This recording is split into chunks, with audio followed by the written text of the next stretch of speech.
மொழி அறிவோம் பகுதியில் இதுவரை உயிரெழுத்துக்கள், மெய்யெழுத்துக்கள் இவற்றை உச்சரிக்கும் சரியான முறையான எது என்பதை பார்த்தோம். இனி அடுத்து என்ன பார்க்க போகிறோம்? வாருங்கள், அதை நிரஞ்சன் பாரதியிடமே கேட்டுவிடலாம். தமிழ் எழுத்துக்கள் மொத்தம் 247 அப்படின்னு பார்த்தோம்.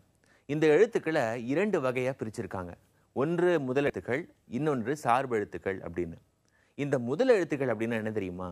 இந்த எழுத்துக்கள் எப்போதுமே இன்னொரு எழுத்தை சார்ந்து இயங்காது. அதாவது எப்போதுமே தனித்து தான் இயங்கும். இந்த முதல் எழுத்துக்கள் அப்படிங்கிறது உயிரெழுத்துக்களும் மெய்யெழுத்துக்களும் தான். ஏன் அப்படின்னா இந்த எழுத்துக்கள் நீங்கள் நல்லா கவனிச்சு பார்த்தீங்கன்னா தெரியும், தனித்தே இயங்கும். எந்த ஒரு சார்பு எழுத்தும் அதற்கு தேவை கிடையாது. ஆக முதல் எழுத்துக்கள் அப்படின்னு பார்த்தோம்னா அதோடைய எண்ணிக்கை உயிரெழுத்துக்கள் 12, மெய்யெழுத்துக்கள் 18. இவை இரண்டும் சேர்ந்து உருவாகும் போது மொத்தம் நமக்கு 30 முதல் எழுத்துக்கள் கிடைக்குது. அப்ப சார்பு எழுத்துக்கள்னா என்ன? பெயர்லேயே அதற்கான விளக்கம் இருக்கு. இந்த எழுத்துக்கள் எப்படி உருவாகும் அப்படின்னா இன்னொரு எழுத்தை சார்ந்து தான் இந்த எழுத்துக்கள் உருவாகும். இப்போ இந்த சார்பு எழுத்துக்கள் இருக்கு இல்லையா, இந்த எழுத்துக்கள் அதோடைய வடிவம் அல்லது உருவம் ஒன்றாக இருந்தாலும், அதாவது சூழலுக்கு ஏற்ப அதோடைய அந்த ஒலி, அந்த முறை மாறுபடும். இந்த அடிப்படையில் தான் சார்பு எழுத்துக்களை மொத்தம் 10 சொல்லியிருக்காங்க நம்ம இலக்கண ஆசிரியர்கள். அது என்ன தெரியுமா? உயிர்மை, அப்புறம் ஆயுதம், உயிரளபடை, ஒற்றளபடை, குற்றிய லிகரம், குற்றிய லுகரம், ஐகார குறுக்கம், ஔகார குறுக்கம், மகர குறுக்கம், ஆயுத குறுக்கம்.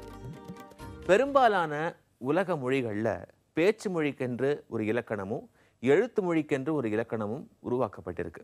ஆனால் நம்ம தமிழ் மொழிக்கு ஒரு தனி சிறப்பு உண்டு. என்ன அப்படின்னா நம்ம இலக்கணம் பெரும்பாலும் பேச்சு மொழிக்கே முக்கியத்துவம் கொடுத்து எழுதப்பட்டிருக்கு. இது வேறு எந்த மொழிக்கும் இல்லாத ஒரு தனித்துவம் அப்படின்னு நம்ம தமிழ் அறிஞர்கள் கருதுறாங்க. இப்போ உதாரணத்துக்கு கு அப்படிங்கிற அந்த எழுத்தை எடுத்துப்போம். இதை தனியாக நீங்கள் உச்சரிக்கும் போது கு அப்படிங்கிற அந்த ஒலி ரொம்ப முழுமையாக உங்களுக்கு கேட்கும். ஆனால் இதே கு அப்படிங்கிற அந்த எழுத்து இப்போ உலகு, இறகு அப்படின்னு வரும்போது அந்த எழுத்து கொஞ்சம் குறுகி ஒலிக்கிறத நீங்க பார்க்கலாம். ஆக இந்த கு அப்படிங்கிற எழுத்து ஊல அப்படிங்கிற அந்த எழுத்துக்கள் வரும்பொழுது கொஞ்சம் குறுகி ஒலிக்கிறதுனால அதற்கு குற்றிய லுகரம் அப்படின்னு பேரு. அதனால தான் இந்த கு அப்படிங்கிற அந்த எழுத்தோடைய அந்த ஒலி மற்ற எழுத்துக்களால் தீர்மானிக்கப்படுது. அதனால இந்த குற்றிய லுகரத்தை சார்பு எழுத்துக்களுக்குள்ள வச்சிருக்காங்க. இந்த குற்றிய லுகரம், குற்றிய லுகரம் எல்லாவற்றை பற்றியும் விரிவாக போக போக நம்ம தெரிஞ்சுக்கலாம். இன்றைக்கு நாம் பார்த்த இந்த பகுதியில் நிறைய தகவல்கள் இருந்தது. அதை கேட்டு நீங்கள் பயனடைஞ்சிருப்பீங்கன்னு நினைக்கிறேன். அடுத்த பகுதியில் இந்த சார்பு எழுத்துக்கள் பற்றியெல்லாம் விரிவாக பார்ப்பதற்கு முன்னால் மாத்திரை என்றால் என்ன அப்படிங்கிறத பற்றி தெரிஞ்சுக்கலாம்.